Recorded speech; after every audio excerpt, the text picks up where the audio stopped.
सोचिए उन बनाने वालों की जिन्होंने इंडेक्स बनाया जहां आटे को लेकर झगड़ा हो रहा है, गोलियां चल रही हैं, भूखों मर रहे हैं, कटोरा लेके भीख मांग रहे हैं पूरी दुनिया से, वो हमसे नीचे हैं।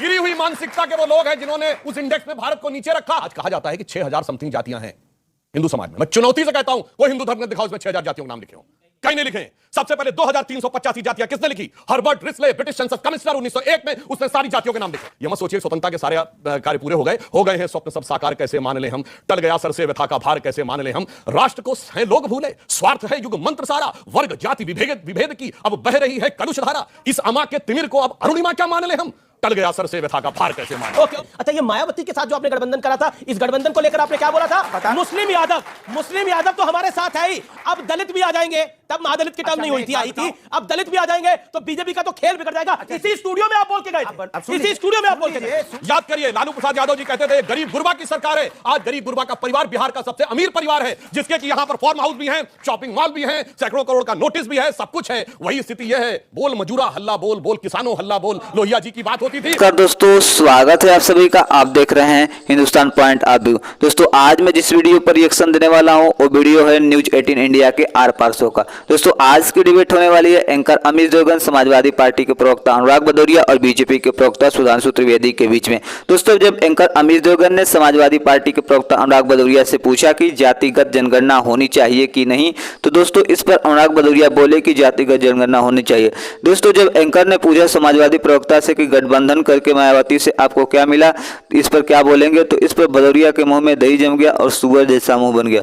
दोस्तों यदि आप चैनल पर नए हैं या चैनल को अभी तक सब्सक्राइब नहीं किया है तो प्लीज चैनल को सब्सक्राइब किए बिना मत जाइएगा। तो चलिए हम लोग मेन वीडियो को स्टार्ट करें। ये मत सोचिए स्वतंत्रता के सारे कार्य पूरे हो गए हैं, स्वप्न सब साकार कैसे मान ले हम, टल गया सर से व्यथा का भार कैसे मान ले हम, राष्ट्र को हैं लोग भूले, स्वार्थ है युग मंत्र सारा, वर्ग जाति विभेद की अब बह रही है कलुष धारा, इस अमा के तिमिर को अब अरुणिमा क्या मान ले हम, टल गया सर से व्यथा का भार कैसे मान। ओके, तो ये जाति का चूरण, मैं आपके पास आता हूं, कविता का जवाब तो आपके पास भी कविता के साथ होता है, लेकिन ये जाति का जो चूरण है ये कितना खिलाइएगा महाराज, कितना खिलाइएगा, बदहजमी ना हो जाए। मुझे हंसी इस बात की आ रही है कि सुधांशु जी सरकार में है और सरकार का व्यक्ति ये कह रहा है कि यहाँ ये हुआ वहाँ हुआ। अरे भैया आपको बताना चाहिए कि आपने देश में क्या विकास किया, आप विकास गिनाइए, आप उनकी बात पे इनकी बात का मेरी बात से मुद्दा वही है, उसी पे आ रहा हूँ। आप जाति पे आना चाहते हैं ना, ये मानसिक नहीं, बचना नहीं, उसी पे आऊंगा। हम तो जाति जनगणना की मांग करते हैं, डंके की चोट पे जाति जनगणना की मांग करते हैं। और आपने भी तो एक सांसद को उसी आधार पर उसने तो आपने केस किया हुआ है और आपने कहा कि उसने किसी जात का अपमान किया है, उसके हिसाब से तो वो यहाँ पे पार्लियामेंट की संस्था भी गई है राहुल गांधी पे। हाँ तो आप उसका मना कर देते, तब तो आप तो उसी जात पे कोर्ट में गए ना, तब तो आप क्यों गए? हम कहां गए? अरे कौन गया? जाति के लोग। अरे आप ही तो हल्ला मचा रहे हो भाई, आप सरकार में थे, आप मना कर देते कि नहीं हमें ये नहीं चाहिए, जात की बात नहीं होनी चाहिए, मना कर देते आप। आपने नहीं मना किया तब तो आप मना नहीं करेंगे।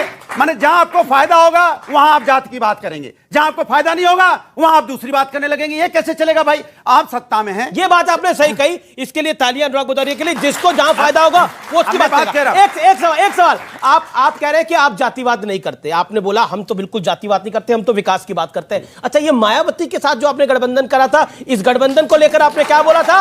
मुस्लिम यादव तो हमारे साथ है ही, अब दलित भी आ जाएंगे, तब महादलित की टर्म नहीं हुई थी, आई थी, अब दलित भी आ जाएंगे तो बीजेपी का तो खेल बिगड़ जाएगा। इसी स्टूडियो में आप बोल के गए थे, इसी स्टूडियो में आप बोल के गए। सुन लीजिए भाई, मेरी बात ही सुन लीजिए। हिंदुस्तान में जातियां हैं, इससे तो आप ना नहीं कर सकते। आप अमित देवगन है, मैं अनुराग भदौरिया हूं, तो भदौरिया क्यों लिखा गया है आप भी जानते हैं, और देवगन क्यों लिखा गया, जाति है। सुन लीजिए, अगर हम आपके साथ समझौता कर लेंगे तो आपने कहा आपने देवगन से ही समझौता क्यों किया?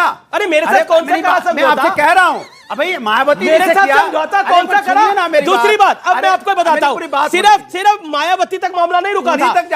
आपने बोला चाट भी आ जाए तो जयंत चौधरी को भी साथ ले ले। प्रभु जाने दो, और आप कह रहे जातिवाद नहीं कर रहे। भैया हम सभी लोग किसी न किसी जात से हैं, और जब किसी ना किसी जात से किसी से गठबंधन होगा तो आप उसकी जात से जोड़ने लग जाओगे।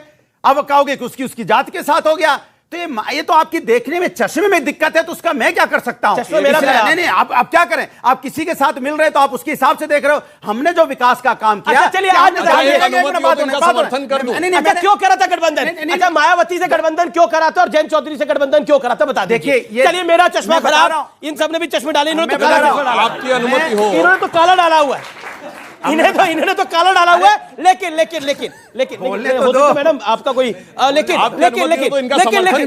मेरा पॉइंट ये है, गठबंधन क्यों किया था? देखिए, हम आज बताइए मायावती के साथ गठबंधन क्यों किया था, जयंत चौधरी के साथ गठबंधन क्यों किया था? चाहता हूं उत्तर प्रदेश का, देश का विकास हो, और अच्छा। जब हमें कोई विकास का रास्ता कहीं से भी नजर आता है कि मुझे लगता है कि हम उत्तर प्रदेश को आगे ले जा सकते हैं, और हमें लगेगा कि हम देश को, राष्ट्र को आगे ले जा सकते हैं। ये कह रहे हैं कि ये राष्ट्र और विकास के लिए सब कुछ कर रहे थे। मैं इनकी बात से गलत है लोगों हूं कि ये लोग जातिवाद नहीं करते। उत्तर से दक्षिण तक एक एक जाति के नाम पे जितनी पार्टियां खड़ी हुई हैं, उसमें से चुनौती से कहता हूं, एक पार्टी बताइए जिसने वास्तविक सत्ता अपनी जाति के किसी व्यक्ति को दी हो। जातिवाद नहीं, परिवारवाद करते हैं सिर्फ और सिर्फ उत्तर से दक्षिण तक। मैं कहना चाहता हूं, सुनिए, मैं बताना चाहता हूं, उत्तर प्रदेश से लेकर तमिलनाडु तक देख लीजिए, जिन्होंने कहा हम फला समुदाय के लिए आए हैं, और जब सत्ता मिली तो केवल परिवार। और महत्वपूर्ण बात बताऊं, ये सब वो नेता हैं जिन्होंने कहा हम वंचितों पिछड़ों की बात करते हैं, और देखते देखते उनके परिवार सैकड़ों करोड़ की संपत्ति के मालिक हो गए। आज इस भारत की राजनीति में सबसे अमीर नेता वो हैं जिन्होंने कहा हम गरीब की राजनीति करते हैं। याद करिए, लालू प्रसाद यादव जी कहते थे गरीब गुरबा की सरकार है। आज गरीब गुरबा का परिवार बिहार का सबसे अमीर परिवार है, जिसके कि यहां पर फार्म हाउस भी हैं, शॉपिंग मॉल भी हैं, सैकड़ों करोड़ का नोटिस भी है, सब कुछ है। वही स्थिति यह है, बोल मजूरा हल्ला बोल, बोल किसानों हल्ला बोल, लोहिया जी की बात होती थी।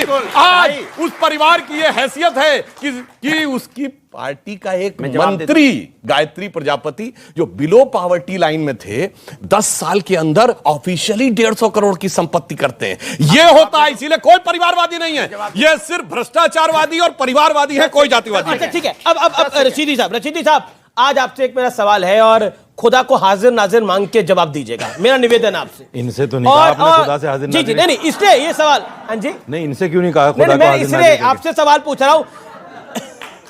आज एक सवाल है, आज आप बताइए, आप बताइए, जितने भी गठबंधन होते हैं, मैं ये सवाल आज आपसे पूछ रहा हूं, और मुझे उम्मीद है कि आज आप दिल की बात को जुबान पर जरूर लेके आएंगे, और बहुत उम्मीद के साथ देश की जनता आज आपको सुनेगी, और आपको कोई टोकेगा भी नहीं। और मेरा उम्मीद है कि आप इसका जवाब स्पष्ट रूप से देंगे। क्या आपको लगता है कि इस देश के अंदर मुसलमानों को रिझाने की एक पॉलिटिक्स हुई और गेम हुआ? नहीं, देखिए, आज़ादी के बाद से मुसलमानों के साथ ये तो होता आ ही रहा है। आज़ादी के बाद हम 32% थे हर जगह, आज पोजीशन क्या है? 1% भी नहीं है। इसका कारण कौन है आप अच्छी तरह जानते हैं। और मुसलमानों को हमेशा रिझाएगा, जैसे लोग हमारे ऊपर ताने भी मारते हैं कि साहब कि पहली सरकारें तो ये कहती थी कि सबसे ज़्यादा हक मुसलमानों का है, माइनॉरिटीज़ का है, ये कहा जाता है। हालांकि हमें हक नहीं मिला। सच्चर कमेटी की रिपोर्ट आपके सामने है। आज हम दलित से भी बदतर जिंदगी जी रहे हैं। अभी जो आप कह रहे थे कि कर्नाटक में ये हो गया जातवाद का, फलां का, आप देखिए कौन पार्टी ऐसी है जो ईमानदारी से, सुधांशु जी, भगवान को हाजिर नाजिर मानकर ये कह दें कि क्या इनमें जातिवाद नहीं है? इनकी पार्टी जातिवाद के नाम पर टिकट का बंटवारा नहीं करती कि फला जगह इतने लोग हैं, फला जगह इतने लोग हैं, करती है, यहाँ मतलब उसको दे दीजिए, वहाँ उसको नहीं है, मतलब इसमें आप पूछ रहे होता है। सवाल ये है कि मेरा दामन सफेद है, दूसरे का दामन काला है, मसला वो है। आप कह रहे हैं सारी पार्टियां आप कह रहे हैं हमाम में, सब नंगे हैं, सब नंगे।